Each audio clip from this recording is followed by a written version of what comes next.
কাল সকাল 9টা থেকে পুরোহিতরা তাদের পুজো পাঠ করবে তাদের নিয়ম অনুযায়ী।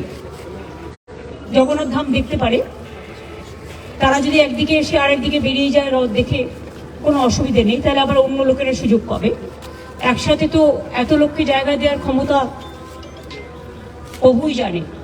যাই হোক, মানুষ আসুক, কিন্তু তারা জগন্নাথ ধাম মন্দির খোলা থাকবে, কারণ আমরা পাথরের সেটাও তুলবে 9:30টার পর। 9:30টার পর থেকে তারা রথ দর্শন করতে পারবে। রথ রাত্রি লাগিয়ে দেওয়া হবে এবং সকাল 9:30 থেকে পুজো পাঠ যা যা হবার অর্চনা এগুলো তারা করবেন পুরোহিতরা। আমরা 2টো নাগাদ আসবো এখানে।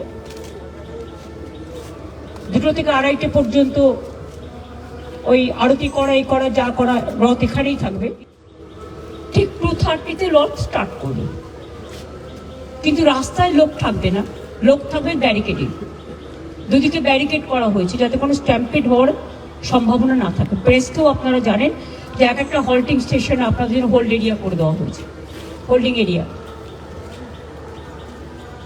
রথ কিছুটা যেতে যেতে কিছুটা থামবে, কারণ পথ তো খুব কম, মাত্র 1.5 কিলোমিটার মাসির বাড়ি যাওয়া।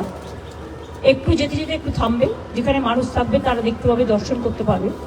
আর দড়ি তো আমরা পুরো এর সাথে ছুঁয়ে দিচ্ছি, সুতরাং তারা দড়িটাও স্পর্শ করতে পারবে, যেহেতু আমাদের ব্যারিকেডের সাথে দড়ি ছোঁয়ানো থাকবে, রথের দড়ি।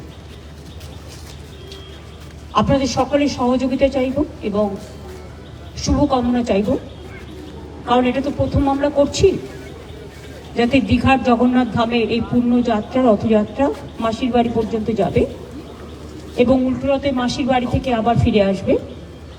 উভয় যাত্রায় যাতে শান্তিপূর্ণভাবে সুন্দরভাবে সমাপন হয়, আপনাদের সকলকেই স্বাগত জানিয়ে আপনাদের সকলের শুভকামনা এবং সহযোগিতা আবেদন করছি।